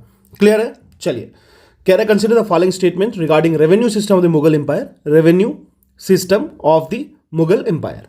ठीक है, कह रहा है jama was the amount collected by hasil, collected, जमा जो होता है वो एक अमाउंट होता है कलेक्टेड, और हासिल जो होता है वो अमाउंट एसेस्ड होता है। मतलब आपने जो अचीव किया, मतलब आपने जो अमाउंट को कलेक्ट किया वो हो गया जमा। जमा मतलब भी वही होता है ना। हासिल मतलब आपने क्या, मतलब नॉर्मली तो हासिल का मतलब होता है जो आपने अचीव किया, लेकिन यहाँ पे ना उस अमाउंट को असेसमेंट की बात कर रहे हैं। ठीक है ना, तो देखो यहाँ असेसमेंट 1 जो है ना वो इनकरेक्ट है। जो लैंड रेवेन्यू अरेंजमेंट था, ठीक है, मुगल्स में, वो 2 स्टेजेस से असेसमेंट होता था, और फिर एक तो असेसमेंट होगा और फिर उसका एक्चुअल कलेक्शन होगा। तो जो जामा था ना वो अमाउंट एसेस्ड था, मतलब यहाँ पे इंटरचेंज्ड है। जामा जो था वो अमाउंट एसेस्ड था, तो आप इसको इससे कनेक्ट कर सकते हो। क्लियर है, ठीक है। और हासिल्स जो होता है ना वो अमाउंट कलेक्टेड था, तो आप इसको इंटरचेंज कर लेना, ठीक है। तो हमारा ये एब्सोल्युटली रॉन्ग हो गया। चलिए, सेकंड कह रहा कल्टिवेटर्स कुड पे रेवेन्यू इन कैश ओनली। तो देखो ये इनकरेक्ट है, क्योंकि बहुत सारे लिस्ट ऑफ ड्यूटीज थे, अमील गुजार और रेवेन्यू कलेक्टर्स थे। अकबर जो थे, बेसिकली अगर हम लोग बात करें, तीसरे स्टेटमेंट से लिंक करते हैं दूसरे को, the revenue collected was known as amil guzars. तो देखो क्या होता था ना, बहुत सारे ऐसे ड्यूटीज थे जो अमील गुजार्स या फिर रेवेन्यू कलेक्टर्स कलेक्ट करते थे, ठीक है। अगर हम लोग बात करें जो ऑप्शन ऑफ पेमेंट की, तो ये एक ऑप्शन रखा गया था, ना कि इसको कंपलसरी किया गया था, ठीक है। सेकंड इनकरेक्ट है और तीसरा जो है वो करेक्ट है। तो हमारा सिर्फ 3 करेक्ट है, मतलब ओनली 1 करेक्ट है, ठीक है। चलिए, कह रहा है चलो following associated with the term Buranjis, ठीक है। बुरंजिस से कौन सा वर्ड रिलेटेड है ये देखना है। अगर हम लोग बुरंजिस की बात करें, ये एक हिस्टोरिकल वर्क है जो कि लिखा गया है अहोम स्कॉलर के द्वारा। अहोम, देखो आप इवन यूपीएससी भी अटेंड करने वाले हो ना, ये क्वेश्चंस आपको जरूर मदद करेगी, ठीक है। और अगर आप इस लेवल के क्वेश्चंस में, अगर मतलब कहते हैं ना लॉजिकल क्वेश्चंस में अप्रोच कर लोगे ना, तो फैक्चुअल इन्फॉर्मेशन आपको कंडेंस्ड हो जाएगा, आसान लगने लगेगा। मेरा मोटिव ये रहता है, आप कहोगे तो मैं फैक्चुअल इन्फॉर्मेशन से भर दूंगा क्वेश्चंस को, कोई फर्क नहीं पड़ता, क्योंकि मुझे पता है कि किस एरिया से कहाँ पे किस तरीके के क्वेश्चन मैं निकाल सकता हूँ। तो आपको जैसा लगेगा आप बता सकते हो, ठीक है। तो बुरंजिस की बात कर लेते हैं। तो सिंपल सा बात है, अगर हिस्टोरिकल वर्क की बात करें तो ये लिखा गया था अहोम स्कॉलर्स के द्वारा। ये पहले थे जिन्होंने अहोम लैंग्वेज में, जो कि असमीज लैंग्वेज में, इस चीज़ को लिखा था, ठीक है। चलिए, historical work written by Ahoms, forced labour wrong, landlords who were suppressed by Ahoms wrong, group of village in the Ahom kingdom wrong. ठीक है, असम वाले रीजन में हिस्टोरिकल वर्क जो लिखा गया था अहोम्स के द्वारा। ठीक है, कुछ और जान लेते हैं। पाइकास, भूयास, अभी भी आपको पता होगा पाइकास जो थे वो फोर्स्ड लेबर थे अहोम स्टेट के। जो हर विलेज होता था स्टेट में, वहाँ पे नंबर ऑफ पाइकास को भेजा जाता था विथ रोटेशंस, अभी तुम जाओ फिर तुम जाओ फिर तुम जाओ। फोर्स्ड लेबर पाइकास से रिलेटेड है। ठीक है ना, पाइका रिवोल्ट भी पता होगा आपको। भूयास, ये लैंडलॉर्ड्स हुआ करते थे जो कि सप्रेस कर दिए गए थे अहोम्स के द्वारा, और ये माइग्रेट किए थे ब्रह्मपुत्रा वैली में फ्रॉम प्रेजेंट डे म्यांमार से। ठीक है, 13वीं सेंचुरी की बात मैं कर रहा हूँ। चलिए नेक्स्ट क्वेश्चन मूव करते हैं। The following statement regarding the Mughal age is are correct. Mughal age में कौन सा स्टेटमेंट करेक्ट है, कौन सा इनकरेक्ट है, ये देखना है। कह रहा है the port administration was directly under the provincial authority. देखो बिल्कुल इनकरेक्ट है। जो मुगल थे वो काफ़ी अवेयर थे इकोनॉमिक सिचुएशन से, खास करके उनको सी पोर्ट्स ये सब जो था ना, वो कमर्शियल एक्टिविटीज़ के लिए वो काफ़ी समझते थे इन चीज़ों को। जो पोर्ट एडमिनिस्ट्रेशन था वो इंडिपेंडेंट था प्रोविंशियल अथॉरिटी के, तो ये रॉन्ग हो गया हमारा। ठीक है, और गवर्नर ऑफ द पोर्ट्स जो थे, जिसको हम लोग कहते थे मुतासब्दी। ठीक है, थोड़ा सा लिख देता हूँ, मुतसद्दी। ठीक है, वो डायरेक्टली अपॉइंट किया था इंपेरर के द्वारा, कोई प्रोविंशियल अथॉरिटी नहीं होता था। ऐसा कुछ नहीं कि आप देख लो हम लोग मैनेज कर लेंगे, ऐसा नहीं होता था। बीच वालों को डिलीट करो, उनको इसकी इंपॉर्टेंस पता थी, तो पहला रॉन्ग हो गया। देखिए सेकंड कह रहा था Mughals had a system of checks and balances to prevent any ministers from gaining unlimited power. बिल्कुल करेक्ट है। देखो मुगल्स तक उस समय बहुत स्ट्रांग थे, तो in spite of vast range of powers जो इन्जॉय किया था सेंट्रल मिनिस्टर्स के द्वारा, उनको ना बहुत ज़्यादा ऐस करने की अनुमति नहीं थी, ये आप कह सकते हो। ठीक है, they were not allowed to interfere in others jurisdictions nor to assume autocratic powers. जो मुगल्स थे सिस्टम बनाए थे चेक्स एंड डेम्स की, चेक्स एंड बैलेंसेस की, जो प्रिवेंट करता था मिनिस्टर्स और ऑफिसर्स को कि आप अनलिमिटेड पावर को एंजॉय करो।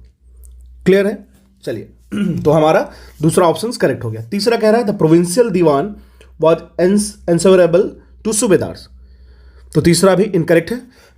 जो प्रोविंशियल दीवान होते थे ना, वो अपॉइंट किया जाता था इंपीरियर के द्वारा। ठीक है, और वो जो प्रोविंशियल दीवान होते थे ना, वो एक इंडिपेंडेंट ऑफिसर होते थे जो कि सिर्फ और सिर्फ सेंटर को जवाब देंगे। ठीक है, CBI, he was the head of the revenue department in the सूबा। ठीक है, ध्यान रखिएगा। तो हमारा ये गलत हो गया। क्लियर है, तो हमारा सिर्फ 1 है, ओनली 2 करेक्ट है, तो आंसर ये हो जाएगा। कह रहा है which of the following statement is are correct regarding assessment of land by Akbar. Akbar जो लैंड को असेस करते थे उसमें क्या सही है क्या गलत है। ठीक है, चलिए पहला कह रहा है karoris were the hereditary holders of the thousands acres of land. Karoris जो थे वो हेरिडिटरी होल्डर्स थे थाउजेंड्स ऑफ लैंड्स के। पूछ रहा है करेक्ट स्टेटमेंट, तो देखते हैं ऑप्शन 1। देखो करोड़ी जो थे ना, वो ऑफिसर्स थे जो प्लेस किए जाते थे in charge of lands which could yield a crore of tankhas. ठीक है, मतलब करोड़ों जहाँ से निकल जाए। ठीक है, ये हेरिडिटरी होल्डर्स नहीं होते थे 1000 एकड़ ऑफ लैंड के। जो करोड़ी ऑफिसर थे वो उन पे भरोसा किया जाता था with the task of authenticating the fact and figures, जो कि actual produce, state of cultivation, local prices, और फिर उस इंफॉर्मेशन को टैली करने के लिए जो कि प्रोवाइड की गई है किनके द्वारा, तो वो प्रोवाइड की जाती थी क्वानुंगोज के द्वारा। अब देखो क्वानुंगोज क्या थे, qanungos were the hereditary holders of land as well as local official convergent. ठीक है ना, समझ रहे हैं आप। और सेकंड कह रहा है qanungos were appointed for checking and absolutely wrong. Karoris check करते थे कानूंगोज को, के चेक करते थे क्यू को, ना कि क्यू के को करते थे, ये ध्यान रखिएगा। क्लियर है, तो यहां पर पहला भी रॉन्ग हो गया और दूसरा भी रॉन्ग हो गया। ठीक है, तो नीदर 1 नॉट 2। चलिए which of the following statement is are correct regarding mansabdari system. Very easy question if you know the concept. तो मनसबदारी सिस्टम के लिए कौन सा स्टेटमेंट करेक्ट है ये बताना है। Zat means personal rank of the mansabdars. Personal rank and salary जो होता था वो डिटरमाइन किया जाता था, एक न्यूमेरिकल वैल्यू उसको कहते थे जाट। तो जाट एक न्यूमेरिकल वैल्यू था जो कि मनसबदार्स की रैंक एंड सैलरी को डिसाइड करता था। जितना ज़्यादा जाट होगा the more prestigious was the noble position in court, और लार्जर उसकी सैलरी होगी। ठीक है, तो एब्सोल्युटली करेक्ट स्टेटमेंट है ये। सेकंड देख लेते हैं, most mansabdars receives their salaries as revenue assignments called jagirs. बिल्कुल करेक्ट है, मनसबदार जो थे वो रिसीव करते थे अपनी सैलरी एज रेवेन्यू असाइनमेंट, जिसको जागीर्स कहते थे। मनसबदार्स प्लस जागीर्स, फिर जागीरदार हो गए वो, which were somewhat like iqtas, iqta प्रणाली की तरह था। Sometimes the mansabdars were paid in cash. Akbar थे ना, अकबर, उनको ना जागीर बहुत पसंद नहीं था, ठीक है ना। चलिए, तो दूसरा भी बिल्कुल करेक्ट हो गया। तीसरा देख लेते हैं, कह रहा है it is necessary for the mansabdars to actually reside in their jagirs. No, it was not necessary. Unlike muqtis, most जो मनसबदार्स थे वो एक्चुअली रिसाइड नहीं करते थे अपने जागीर्स में। They only had rights to the revenue of their assignments, जो कि कलेक्ट किया जाता था उनके द्वारा और उनके नौकरों के द्वारा, ठीक है। तो हमारा तीसरा स्टेटमेंट इनकरेक्ट है। क्लियर है, फर्स्ट एंड सेकंड करेक्ट है, करेक्ट पूछा है, फर्स्ट सेकंड करेक्ट है, आंसर हमारा बी हो जाएगा। Which of the following statement is are correct regarding the administration under Sher Shah Suri. Sher Shah Suri के अंदर में कौन सा एडमिनिस्ट्रेशन के बारे में बात सही है? ऑप्शन नंबर 1 कह रहा है he made local village headman responsible for any loss that the merchant suffered on the roads. तो अगर कोई मर्चेंट किसी भी लॉस को सफ़र करता था तो फिर जो लोकल विलेज हेडमैन थे उनको रिस्पॉन्सिबल बनाया जाता था। देखो एब्सोल्युटली करेक्ट है। शेरशाह सूरी की बात करें तो लोकल विलेज हेडमैन और जो ज़मींदार होते थे वो रिस्पॉन्सिबल होते थे कोई भी लॉस अगर मर्चेंट को होता था ऑन द रोड, ठीक है। अगर मान लीजिए उनकी गुड्स जो थी वो अगर चोरी हो जाए, ठीक है, तो मुकद्दम्स एंड जमींदार्स उनको प्रोड्यूस किया जाता था पॉइंट कि आप बताओ कि वो हाईवेज पे या वो रोड्स पे आखिरकार ऐसा क्यों हुआ, ठीक है, जो आपके जो मान लो कि आपके रीजन में आती है। सबसे पहली बात तो शेरशाह सूरी ना अगर देखा है तो बहुत ही काबिल लीडर थे, एडमिनिस्ट्रेशन चलाने में, इंफ्रास्ट्रक्चर ये सब में काफ़ी ज़्यादा ही स्ट्रांग थे। तो पहला हमारा करेक्ट स्टेटमेंट हो गया। सेकंड कह रहा है he introduce the dahsala system of fixing land revenue. देखो इनकरेक्ट है, दसाला सिस्टम को इंट्रोड्यूस किया गया था अकबर के द्वारा, not by the Sher Shah Suri, और लैंड रेवेन्यू फिक्स करने की बात की गई थी, तो ये हमारा रॉन्ग स्टेटमेंट हो गया। कह रहा है he imposed a cess which was use to help the peasants in the times of emergency. Absolutely correct, वो इम्पोज करते हैं सेस को कि गार्ड किया जाए पीजेंट्स के, अगर मान लो कोई फेमिन्स आता है और कोई भी नेचुरल कैलेमिटीज आता है उससे लड़ने के लिए इसको दिया जाता था, ठीक है। तो ऑब्वियसली ये करेक्ट है, ठीक है, मतलब इम्पोज किया गया था सेस को, बेसिकली इसमें पीजेंट्स के हित के लिए सोचा गया था, ठीक है। तो पहला और तीसरा हमारा करेक्ट है, आंसर हमारा सी हो जाएगा। चलिए, कह रहा है with reference to mansabdari system, mansabdari system की बात करेंगे। Under the Mughals consider the following statement, ठीक है, देखते हैं। कह रहा है the person who held a rank below 2500 zats. मतलब क्या होता है मनसबदार में, क्या होता है, मतलब मान लो ऐसे नंबर दिया जाता था 4000 मनसब्स, ठीक है, 40,000 हो गया, हाँ 4000 मनसब्स, 2000 मनसब्स।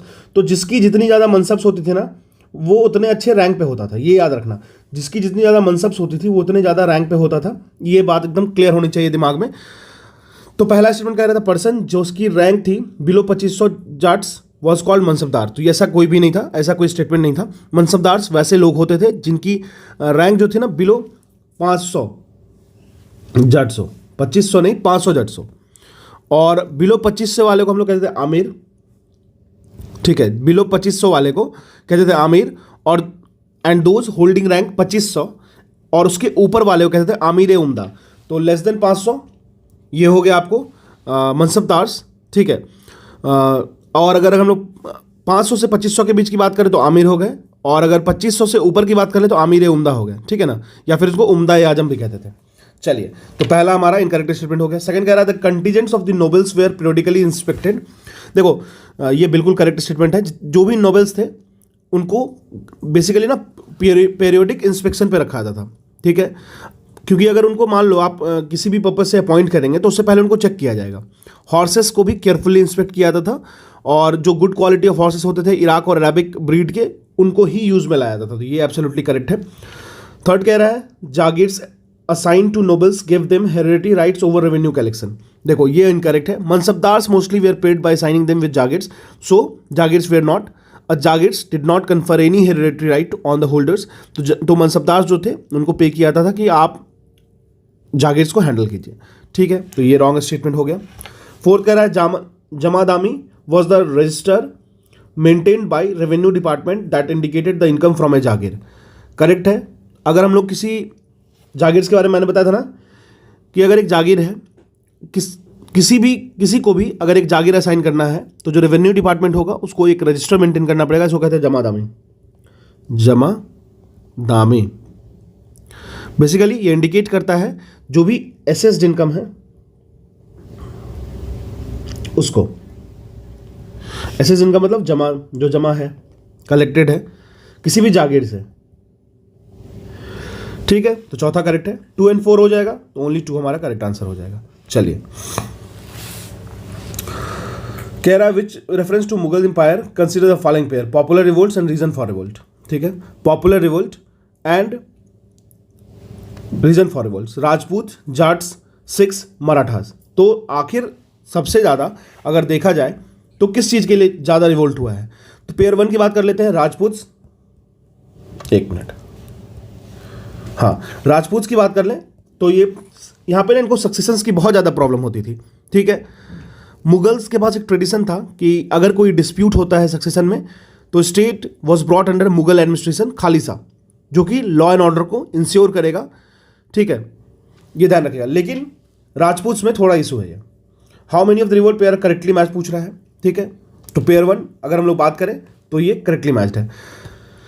जाट्स जो थे वो मोस्टली पीजेंट थे, पीजेंट कल्टिवेटर कह सकते हो, और with a strong sense of brotherhood they had come into conflict with the government over the issue of land revenue. तो लोकल इंडिपेंडेंस के लिए नहीं, ये लोग लैंड रेवेन्यू के लिए ज़्यादा लड़ते थे, लैंड रेवेन्यू के लिए।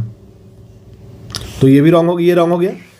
थर्ड कह रहा है 6 religious sentiment, religious issues for the reason for revolt. तो देखो, जो कॉन्फ्लिक्ट था 6 में वो स्टार्ट हुआ था after the execution of Guru Tegh Bahadur. Guru Tegh Bahadur के एग्जीक्यूशन के बाद स्टार्ट हुआ था। ये जो एग्जीक्यूशन था वो माना जाता था कि वो रिलीजियस इम्पैक्ट को डालने के लिए किया गया है, और साथ में ही बहुत सारे मुस्लिम्स को सिखिज्म में कन्वर्ट किए थे, ये मानना था इनका, इसीलिए इनको एग्जीक्यूट किया गया था। तो ये बिल्कुल करेक्ट है। मराठास लैंड रेवेन्यू, देखो Marathas fought for longest time with Mughals, ये तो सबको पता है। इनका नाम मेन नेम था रीजनल इंडिपेंडेंस। ठीक है, तो लैंड रेवेन्यू नहीं था। तो हमारा 3 करेक्ट, फर्स्ट एंड थर्ड जो है वो करेक्ट है, तो ओनली 2 हो जाएगा। चलिए, कह रहा है who among the following Maratha women led struggle against the Mughal empire from the 1700 AD onward. तो ये कौन थी? ये थी ताराबाई। जब राजा राम मरते हैं तो उनका माइनर सन जो थे शिवाजी 2 वो बनते हैं किंग, और जो विडो ताराबाई थी वो रीजेंट बनती हैं, मतलब किंग के जगह पे उनको मदद करने वाली। ठीक है, Tarabai was a brave lady, वो स्ट्रगल करती हैं विद मुगल्स और फोर्ट ऑफ सिंघार को लेती हैं, रायगढ़ को भी, और सतारा को छीन लेती हैं फ्रॉम मुगल्स। तो बहुत इंपॉर्टेंट क्वेश्चन है, वीवीआई। कह रहा लिस्ट 1 लिस्ट 2, बाबर, जामा मस्जिद, हुमायूं, दिन पना, अकबर, जहां, मतलब इसमें से कौन करेक्टेड, किसको किससे मैच करना है? ऑब्वियस है, बाबर की बात कर ले तो जामा मस्जिद संभाल में। ठीक है, हुमायूं की बात कर ले दिन पना। ठीक है, तो हुमायूं के बाद दिन पना। अकबर एवरीवन नोज, जहांगीरी महल। ठीक है, जहांगीर, इत्मादुल दौला म्यूजियम। ठीक है ना, तो ये चारों जिस सीक्वेंस में दे रखा है उसी सीक्वेंस में मैच भी हो जाएगा। तो बाबर ने जामा मस्जिद संभाल वाला, फिर हुमायूं ने दिन पना, अकबर ने जहांगीरी महल, और जहांगीर ने इत्माद उल दौलाज म्यूजियम का वो किया। ठीक है, तो हमारा 1 2 3 4 हो जाएगा, सेम एज इट इज। चलिए, बायो वाले सेगमेंट पे आते हैं जल्दी से। Haemophilia is genetic disease carried out bye, haemophilia एक जेनेटिक डिजीज है, तो ये किसके द्वारा कैरी की जाती है? तो कैरी की जाती है आपको वुमेन के द्वारा, और ये वुमेन अपीयर इन मैन। ठीक है, देखो हेमोफीलिया एक जेनेटिक सेक्स लिंक डिजीज है, जेनेटिक सेक्स लिंक्ड डिजीज। ठीक है, इसमें क्या होता है, ब्लड क्लॉटिंग जो होता है ना काफ़ी समय लेता है। मतलब अगर मान लीजिए अगर कट गया कहीं पे, मतलब कट छट गया, तो जो ब्लड निकल रहा है ना वो क्लॉट करने में कभी कभी तो less than equals to 24 hour ले लेता है, 24 घंटे तक नहीं होता। तो इससे क्या होता है, क्योंकि इसमें क्या होता है, lack of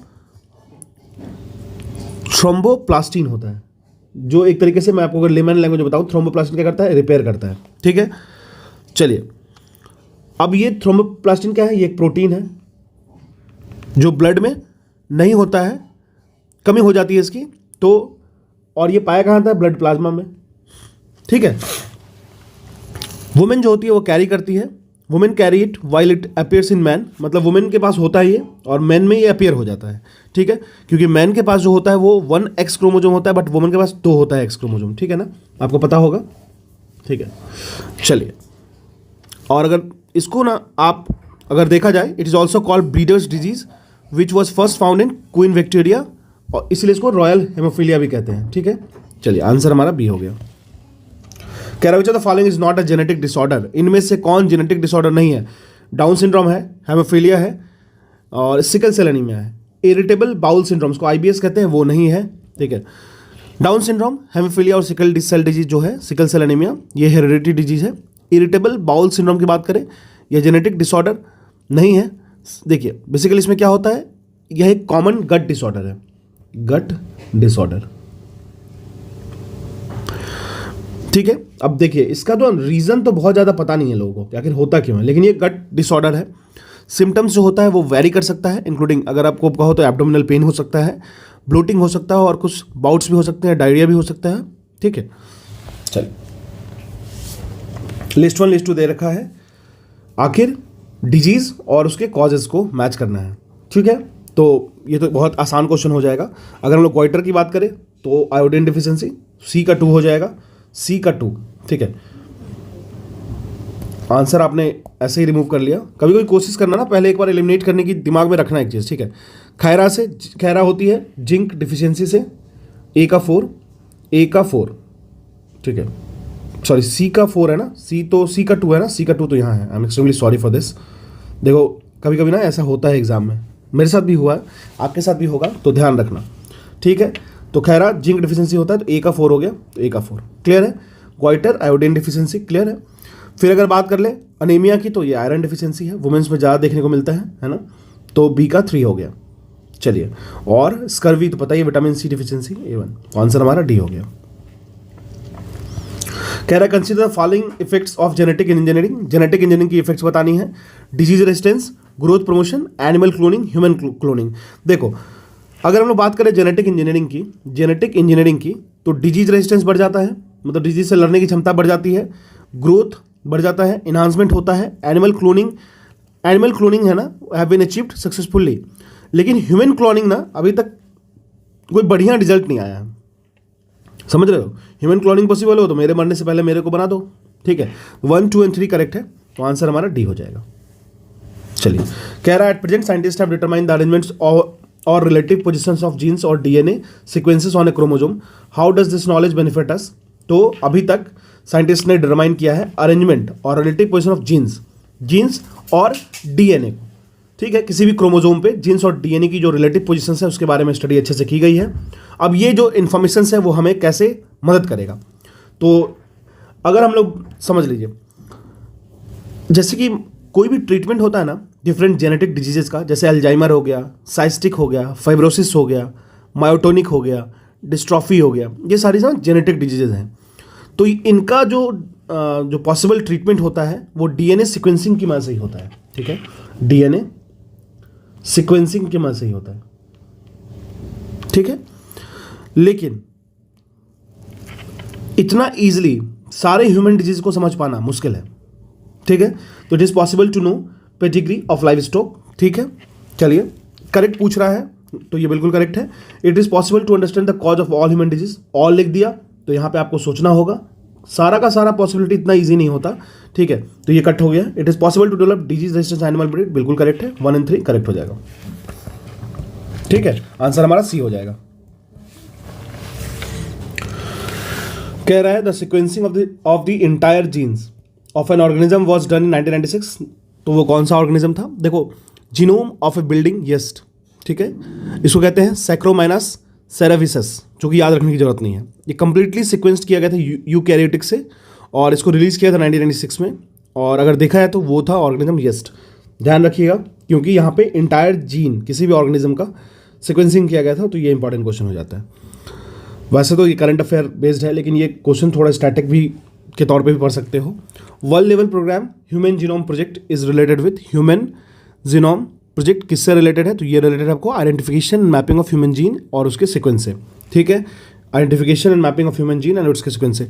world level programme human genome project, ये रिलेटेड है identification of mapping and human gene से।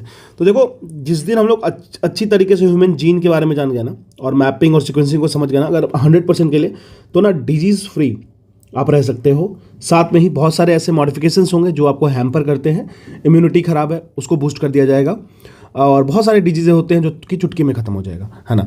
तो ये पॉसिबल है, लेकिन धीरे धीरे।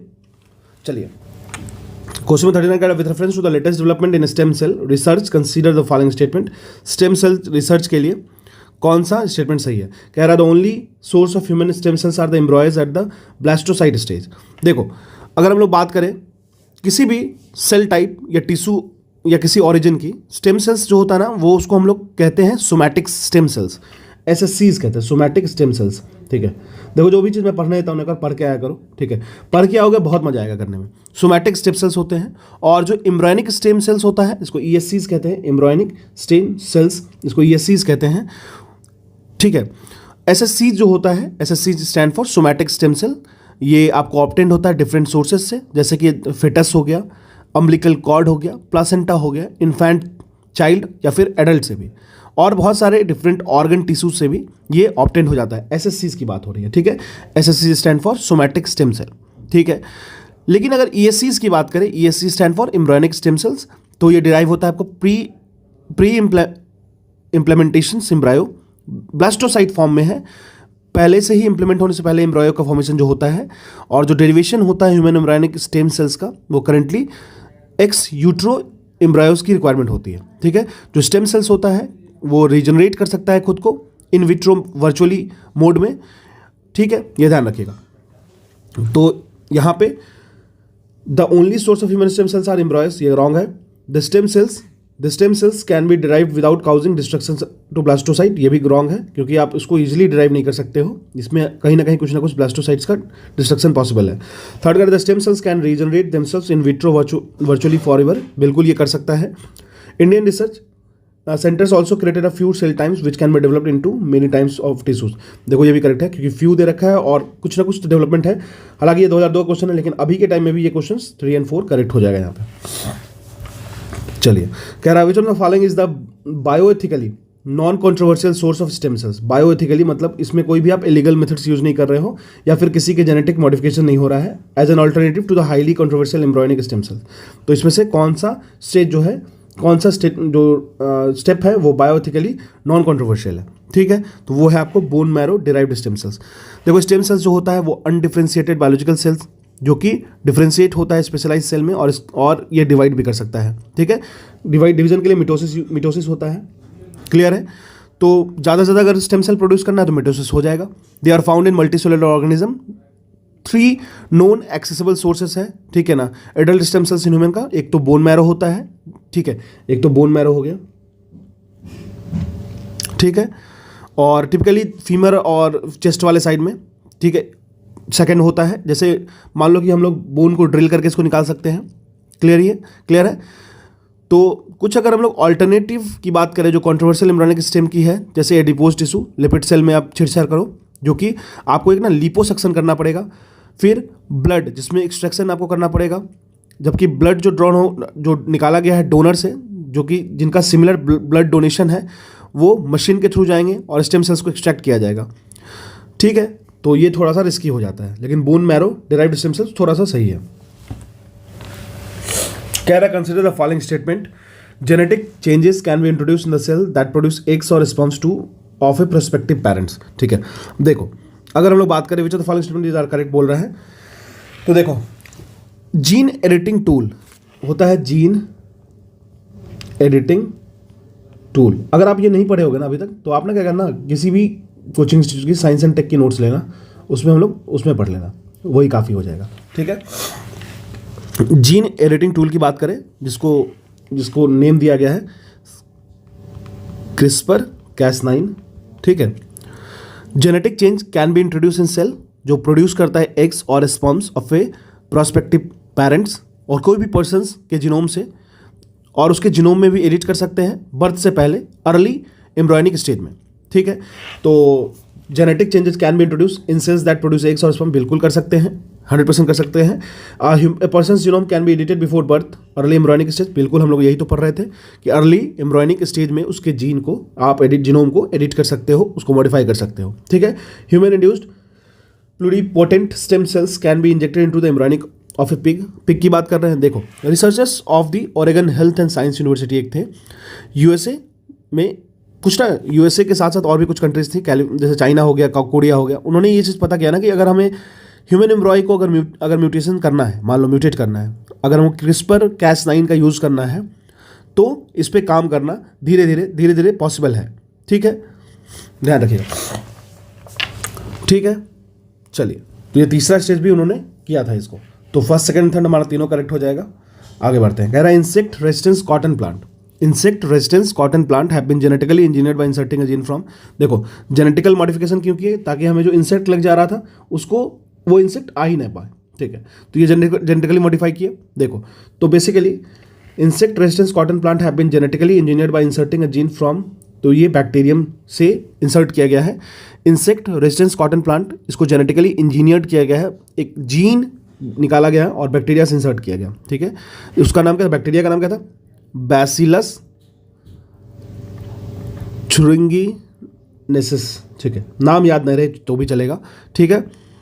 Stems of bacillus produce different toxins, जो कि हार्मफुल होता है डिफरेंट इंसेक्ट्स के लिए। तो ये क्या होगा, इसका जो स्टेम हुआ वो टॉक्सिक चीज़ों को रिलीज करता है जो कि हार्मफुल होता है इंसेक्ट्स के लिए। वैसे कॉटन की वैरायटी जिसको हम लोग कहते हैं बीटी कॉटन, ठीक है, और जो एक अमेरिकन मल्टीनेशनल कंपनी है मोनसैंटो पढ़िए, ये प्रोड्यूस करती है ऐसी वैरायटीज को। चलिए, क्वेश्चन 43 कह रहा है insect resistance transgenic cotton has been produced by insecting BT कोजन, बिल्कुल करेक्ट है। The BT gene is derived from bacterium, absolutely correct, both reason and assertion are correct. A genetically engineered from form of brinjal known as the BT brinjal has been developed, the objective of this is, तो BT brinjal को लाने का main objective था कि paste resistance बनाया जाए उसको। BT brinjal एक ट्रांसजेनिक ब्रिंजल है जो क्रिएट किया गया है, इंसर्ट किया गया एक जीन को, जीन का नाम जान लीजिए Cry1AC, क्योंकि बीटी ब्रिंजल बहुत फेमस है इसलिए जानना जरूरी है। Cry1AC को डाला गया है इसमें, किससे, तो एक सॉइल बैक्टीरिया में उससे, चलिए नेक्स्ट क्वेश्चन में चलते हैं। कहता है consider the following kind of organism, bacteria, fungi, flowering plants, bacteria, fungi, flowering plants, some species of which of above kind of organism are employed as biopesticide. तो कौन कौन से हैं वो, देखिए बायोपेस्टिसाइड को हम लोग कहें तो 3 मेजर क्लासेस में होते हैं। एक तो माइक्रोबियल पेस्टिसाइड होते हैं जिसमें माइक्रो ऑर्गेनिज्म होता है बैक्टीरियम, फंगस, वायरस और प्रोटोजोन, ठीक है, तो बैक्टीरिया भी होता है, फंगस भी होता है, क्लियर है। और अगर बात करें तो ये सारे इसमें एक्टिव होते हैं। माइक्रोबियल पेस्टिसाइड की बात करें वो कंट्रोल कर सकते हैं बहुत सारे डिफरेंट काइंड ऑफ पेस्ट को, ऑल्दो जब इनको हम इनके जो एक्टिव इंग्रेडिएंट्स हैं वो रिलेटिवली किसी टारगेट पेस्ट पे ज़्यादा काम करेंगे, किसी टारगेट पेस्ट पे कम काम करेंगे। जैसे फंगाई जो कि कंट्रोल करते हैं सर्टेन वीड्स को, और फंगाई जो किल करते हैं स्पेसिफिक इंसेक्ट्स को। नीम की बात कर लें वो बेस्ट एग्जांपल है बायोपेस्टिसाइड का फ्लावरिंग प्लांट्स में, तो फ्लावरिंग प्लांट भी आंसर हो जाएगा, क्लियर है, आंसर हमारा 1, 2 और 3 हो जाएगा। चलिए, ये रहा हमारा आज का शेड्यूल और आज की टेस्ट, नेक्स्ट टेस्ट के लिए रेडी रहिए, ठीक है, थैंक यू।